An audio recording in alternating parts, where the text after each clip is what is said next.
The cargo lifter is slow, painfully slow, and it's old, very old.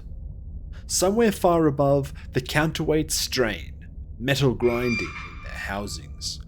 Your acoustic receivers pick it all up. Worn gears, friction-burnt pulleys, and the clear neglect of incompetent or downright treacherous tech thralls. Within a nanosecond, you have submitted the appropriate maintenance order. This is not to Martian standard. The ascent from Cargo Vault 3812 is a juddering crawl. The whole platform is groaning under the hundreds of tons of cargo pods, munitions, and materiel destined for the tertiary hangar bay and beyond to orbit. The sheer mass of these resources, combined with the 24 strong procession of laden servitors under your oversight, compounds the strain and makes an already laborious climb all the more intolerable. The lifter clunks to a stop, aligning neatly with an enormous adamantium gate. The great cog mechanicum is embossed across its surface, and intricate filigree is woven into its frame. Loud warning klaxons start to blare, servos groan, unseen hydraulics force the gate to part, its recesses swallowing the gate meter by meter. And then, with a wash of loud industry and furnace heat, in they come. Robed thralls, sweaty, goggled menials, oil and soot-stained servitors, a pressing mass of flesh and metal squeezing into the already cramped space. They move with hive-born indifference, with the efficiency and calm of bodies totally used to such overcrowding. And then, threading through them with equal indifference, the engine seers and tech seers make their approach. Their crimson robes billow and flap as they move, optics shifting and refocusing, mechadendrites flexing and questing as they engage in short binaric exchanges. Their thoughts are elsewhere, linked to orbiting vessels, to surface installations, communications arrays, or to the manufactoria and the forges active in the underworks far below. And then... no. Blessed Omnissiah preserve you, Quintus 17 Epsilon 5 is among them, trailing at the back. You turn quickly, avoiding lens contact, bringing up your third data slate with a clean, well-practiced motion. The slate's surface glows, green lines of data scrolling and shifting, incoming and outgoing orbital traffic, shipping manifests, optimal transit routes, production schedules, servitor biosigns and linked indicators. You scan it all in a heartbeat and settle into your most theatrically absorbed, deeply antisocial posture. Maybe, just maybe, he won't notice you. The lifter clunks once more, then groans back into motion. Interesting. A tech priest intones behind you in a tinny and clipped flesh voice. The ascension velocity of this conveying system is, let me see, approximately 0.047 standard units per second. This is suboptimal. That's him all right. You close your eyes. Quintus 17 has a reputation. He is that peculiar breed of tech priest who insists on sharing every thought that twitches through the nest of blinking subroutines that he calls a mind. And to make matters worse, he doesn't even have the decency to communicate in blessed lingua technis. It is the frequency of the clanking, yes. This indicates a deteriorated gear-to engagement ratio. I can, if you will permit me, recite a specific quantitative equation that describes phenomena. Would any desire to hear them? None respond. Conversation flows on, punctuated by erratic, discordant bursts of binary chatter. Ordinarily, another of the priesthood might engage Quintus 17 on this point, perhaps even challenge his calculations, but not today, for most have learned better. In his primitive, inefficient flesh voice, he fixates on things beyond sense, and he burrows into endless subcalculations that spiral far beyond the original subject into irrelevance. He is exhausting. But he likes you. Omnissiah knows why, but he does. Maybe he has detected a pattern in your reactions, some small variance that he finds engaging. Or maybe it's because you still respond, however begrudgingly, due to some lingering inefficiency of flesh, some vestigial compulsion toward courtesy or guilt. You pray to the cog that the lift moves faster. No response. I shall assume enthusiasm. Quintus 17 continues to no one. The formula is as follows. Pi multiplied Your by the ratio eyes, of the mechanical ratio of and the biological, wander. You find yourself staring at a small patch of rust on the control panel, flaking up one of the edges. The lifter's machine spirit is likely furious, reduced to this state of neglect.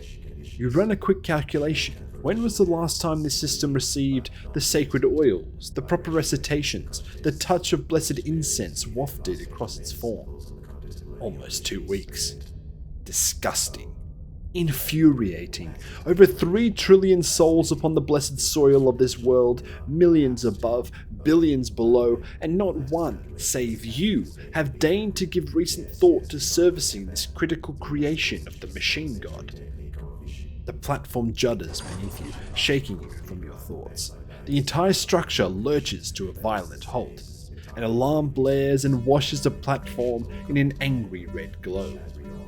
A pair of ambitious tech priests move to investigate the gear track, while a third scans the lift cables, her titanium digits tapping rapid commands into the haptic keyboard built into her forearm. No, if this thing breaks down, you'll be stuck here with him. You close your eyes. You recite the litany of engine invocation. You repeat it. This lifter will start moving again. Or, by the cog, you'll hurl Quintus 17 down the shaft and grant those on this lifter and on this world a much needed blessing.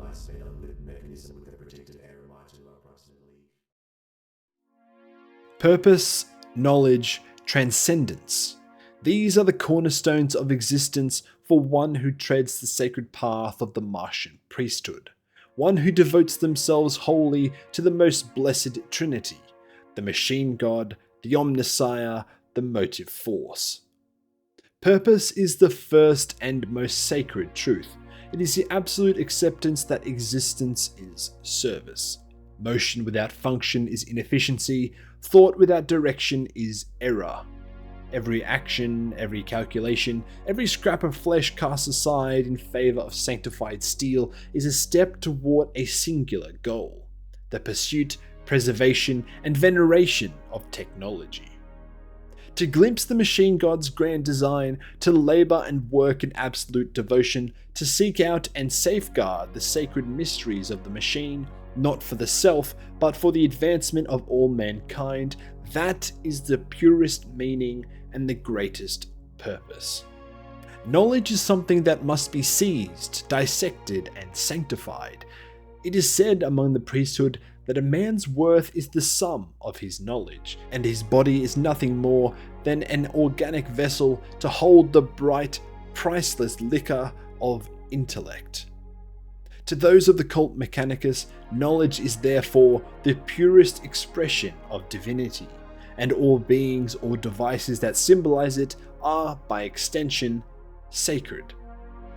As such, true wisdom lies in the balanced pursuit of technology and understanding. For each rediscovery made, each new drop of knowledge found, savored, and protected brings humanity one step closer to understanding the divine complexity of the machine god and the perfection of his works. Transcendence is the final imperative. Progress is purity, autonomy is deviation, an error to be corrected. Creativity is corruption, a dangerous variable to be excised. The self is a malfunctioning mechanism prone to divergence, and divergence brings failure. Yet, balance must also be maintained. Flesh is weak, riddled with inefficiency and ripe for replacing, and yet it is also sacred, shaped by the Omnissire's will. To abuse it is heresy, to applaud its weakness is blasphemy. The faithful must therefore walk the path between flesh and steel, understanding inefficiency, purging impurity, refining form, achieving the blessed union of man and machine. To transcend is to perfect. To perfect is to strip away imperfection until only precision and efficiency remains. The Omnissiah shaped man with purpose. As a result, the faithful evaluate, refine, and complement his work, for only in the conjunction of sanctified steel and sacred flesh does true transcendence manifest. This is the view of many within the Mechanicus. Call it what you like, an organization, a force, a faction, a cult, a religion, a machine in and of itself. Its core principles, alongside the sacred 16 universal laws, are its animating spirit, or indeed its motive force. They give the Mechanicus function, they give it purpose, and yet they are not understood in the same way by all who espouse them. Opinion is divided, as it always has been and always will be. Among the trillions who serve the machine god, priests and menials, forge lords and servitors, scutari and princeps, no two interpretations are ever exactly alike. Some seek the machine god's truths through calculus and logic, others do the same through faith and devotion, while more still do so in total dedication and efficiency. And so, within the Mechanicus, there is debate, there is argument, not of course on the scale of the great schisms, for those were heresies, corrupting blights upon the Mechanicus' sacred history. What I'm talking about here is something lesser, simple interpretation, 1,000 competing approaches to singing the same song, 1,000,000 different readings and interpretations of the same divine formula, each still leading, one way or another, to the same belief, that the machine god, the triple god, is the only true god. But just as the thoughts, approaches, and philosophical or theological opinions among the Mechanicus are somewhat varied, so too is the life of the average tech priest. To stereotype them, to assume any form of sameness, is not only a mistake, it is an impossibility. What is sacred to one Forge world may be forgotten or disregarded on another. What one Archmagos exalts as the purest wisdom, another might dismiss as inefficient rhetoric. The supremacy of the machine god, the pursuit of knowledge, the quest for understanding, these are the only universals. But the roads that lead to machinic enlightenment are many, and each priest walks their own path, shaped by their own experiences and calculations. Look at Archenland, for example, a keen advocate of the human form's superiority, recognizing it as the most perfect machine, designed and crafted by the Omnissiah's own hand. As a result, he rejected many of the more overt, ostentatious cybernetic augmentations embraced by many of his peers, finding their excess to be distasteful. Such perspectives are explained quite well in Belisarius' call, The Great Work. Organic life is the machine god's greatest accomplishment within the scope of the Great Work. All praise he who is three in one. By giving us life within an organic shell, he presents us with the means and opportunity to improve upon physicality, as is his divine plan. He grants us complex weakness so we might learn metallic strength and ascend to his level of machinic perfection. Karl himself expands on this in Genefather. Our creed says the flesh is weak, and so it is. That is why we strive to improve upon it and replace it as the machine god desires. But we abandon his numinous gifts at our peril. To give up one's soul is the great sin of my religion. The soul must be understood, not despised. But then there are others like Hieronyma the Archimandrite from Master of Mankind, who have long since abandoned the human form entirely, reduced to brains suspended in some sort of amniotic fluid, piloting war machines or integrating with other mechanical systems. For them, flesh is almost entirely vestigial, an inefficiency to be shed in pursuit of true communion with the machine god. Either way, I am sure that many of you already have your own image of what the average tech priest looks like in your mind. You might see them as attendants to rogue traders or inquisitors, maybe as techno-archaeologists or as IT support. Many more of you, I imagine, will picture them where they are most commonly depicted. On Forge World, astronauts aboard the battle barges of the Astartes, embedded in the bowels of void stations or among the Imperium's mighty war fleets. Tending to critical machines, chanting rites of appeasement to the machine spirits of reactors, void generators, plasma drives, and cogitators. Invoking the benedictions of sacred maintenance, ensuring the cycle of production and destruction continues for as long as the Omnissiah wills. You might think of them as janitors, as maintenance workers, as craftsmen, and as artisans. And this is, at least, quite close to the truth. Luckily, we have a few resources to guide our understanding. As is said quite clearly in the Lathe World supplement for Dark Heresy, the vast bulk of the tech priests on a Forge world are workers, scientists, and engineers who direct and oversee the functions of servitors, tend to the manifold requirements of the machine spirits, and conduct the experiments dictated by the ruling tech priests.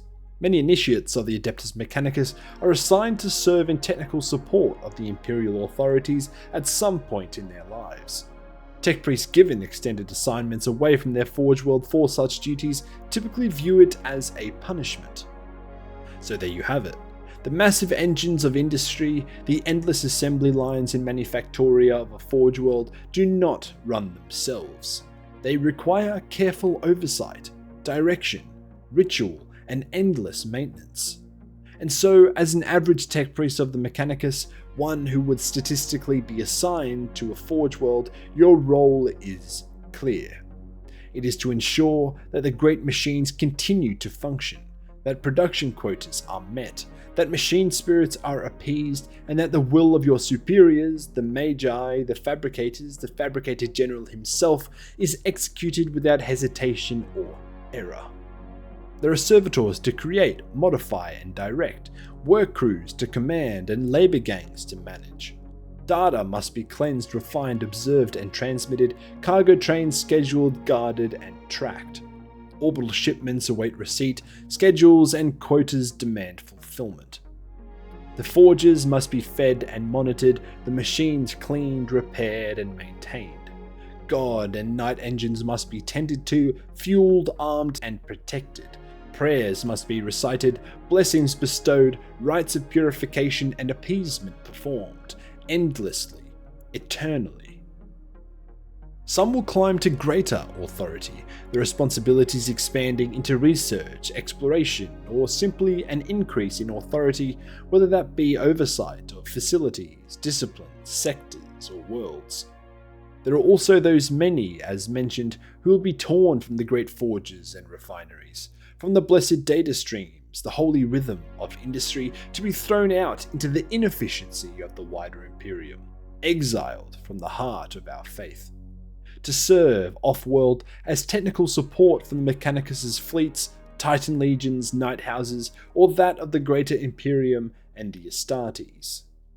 But these, I would say, are exceptions, statistical outliers.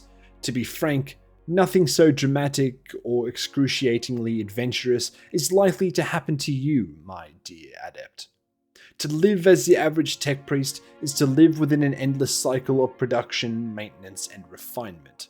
It is to take your place in the machine that is well and truly greater than any individual. But what does this actually mean? Okay, the average tech priest is likely to serve on a Forge world, babysitting servitors and blessing elevators or lumen switches. Great. But what does day-to-day existence look like for the faithful of the Omnissiah? While much is still unanswered or unclear, we do have some resources to look to. Sources like Know No Fear, Genefather, and The Great Work. From these we are teased with quite a few little details. Stuff like the seemingly voluntary nature of traditional eating and sleeping, the existence of weird semi-emotional relationships that defy easy definition, and the sheer diversity of environments found across the Forge worlds of the Imperium. But few sources provide a clear, complete picture of the full experience of a tech priest. The Inquisitor's Handbook expansion for Dark Heresy explains that life on a Forge world is harsh even by Imperial standards.